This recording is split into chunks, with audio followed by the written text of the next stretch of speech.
You see, at the core of advertising is the exploitation of our deep social nature. It turns the empathic community identification into a weapon of external judgment and relative insecurity. In fact, some years back, a multi-year study where Western television was brought into a culture which had never experienced it before was conducted on the island of Fiji. By the end of the observation period, the effect of materialistic values and vanity took a powerful toll. A relevant percentage of young women, for example, who prior had embraced a style of healthy weight and full features, became obsessed with being thin. Eating disorders, which were virtually unheard of in this culture, began to spread, and women specifically were transformed. But let's return to our history lesson. This vanity, materialism, and obsessive consumption neuroses, as powerful as it is, was not quite enough to ensure the stability of the capitalist religion and the ongoing benefit to the ownership class priests. The engineering of consent through advertising aside, the technological age brought another nasty problem for business: increased product efficiency. Not only was production moving faster than traditional consumption, the actual quality of individual goods were increasing as well, due to scientific advancements in design, making needed repeat purchases increasingly less common. Well, this was no good. Remember, the core driver of labor, profit, and consumption, hence the core driver of our economy in general, is scarcity and inefficiency.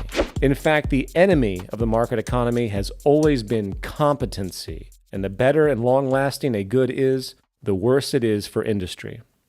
So the water broke and planned obsolescence was born.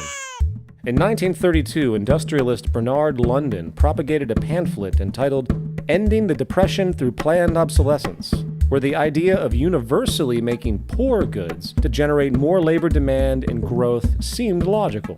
Some even wanted to make it mandatory for all industries, legally, where life cycles were decided not by the natural state of technological ability, but by the mere ongoing need for labor and increased consumption. In fact, the most notable historical example of this period was the Phoebus light bulb cartel of the 1930s, where in a time where light bulbs were able to last up to about 25,000 hours, the cartel forced each company to restrict light bulb life to a mere 1,000 hours to assure repeat purchases. And in time, this eventually became the strategic approach for all industries. And if you were to sit down and compare the true efficiency possible today to what we're actually doing to keep this waste and deprivation machine going, you would puke in your soup at the lost possibilities. And the final component to note here relates to the problem of purchasing power itself. A fail-safe was needed to ensure monetary circulation and so-called growth, even if the purchasing parties didn't have it. Well, welcome to credit expansion.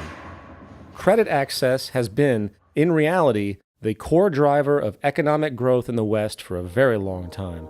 And a quick glance at the private and public debt today globally shows that it is not an anomaly for a person or country to live far beyond its financial means. It is indeed the set fashion. The amount of debt existing globally today far exceeds the entire global money supply itself, and it has been this borrowing from nowhere that has compensated for the inherent limits of employment and wages. However, as bothersome as all of this may seem with respect to ecological irresponsibility and cultural neuroses, the rabbit hole runs deeper. We often forget that the undercurrent of the last couple thousand years has been that some in our species are apparently more deserving than others, and the slavery, exploitation, and ensured deprivation of one group for the advantage of another was considered some law of nature.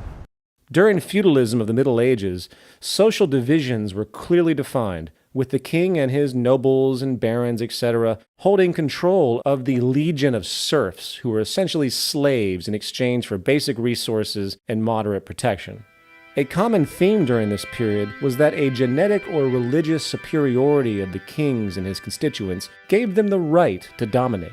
However, as feudalism inched into state monopoly mercantilism and then into open market capitalism, the view of the average peasant laborer, or working class wage slave as they exist today, mutated to where whatever minor protections existed prior was removed to support a doctrine where if a person is not able to obtain work in the market economy, their right to life or mere existence is completely without security. Adam Smith, David Ricardo, and Thomas Malthus, and other pivotal figures of the dawn of modern capitalism make it very clear that the system they advocate is not for everyone. It isn't as though they actually wanted it that way. They weren't Nazis or anything. But when you consider the scarcity-driven world which they lived, it did seem natural enough. Adam Smith, observing the nature of a social order defined by property relations, stated, "Civil government, so far as it is instituted for the security of property, is in reality instituted for the defense of the rich against the poor, or of those who have some property against those who have none at all." David Ricardo, building on Smith's invisible hand, pseudo-Darwinistic view of market survival, extended the notion to where the inevitable poverty and deprivation of the poor was to be a societal law of nature like gravity, with Malthus going so far to say that you only do harm to the poor by trying to help them. He stated, "Instead of recommending cleanliness to the poor, we should encourage contrary habits. In our towns, we should make the streets narrower, crowd more people into the houses, and court the return of the plague." Of course, many hearing such rhetoric today naturally react in apprehension, not understanding the source of such cold perspectives. Again, if we went back to pre-industrial Europe and witnessed the vast imbalance, scarcity, and poverty, perhaps in fact due to population outpacing production capacity, your intuition might draw the conclusion that the carrying capacity of the land simply can't handle the current population. You might also then come up with some very convenient justifications as to why some are to live and prosper and some are to die and be deprived, why some deserve a great deal of wealth and honor, and while others must be condemned to destitution and subsistence.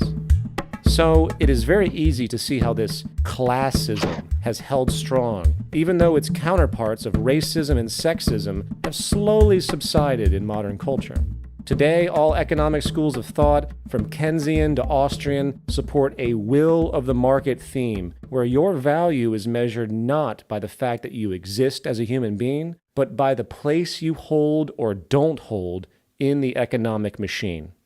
Consider this quote by Ricardo.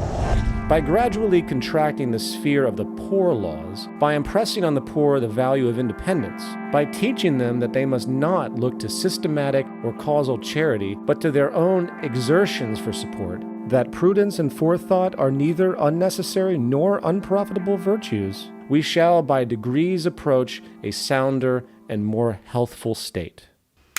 You see, the myth of this system is that people get what they work for, as though it's a level playing field, as though the competitive nature doesn't inherently breed corruption. Wrong! Oh, man. Bob, what's he doing here?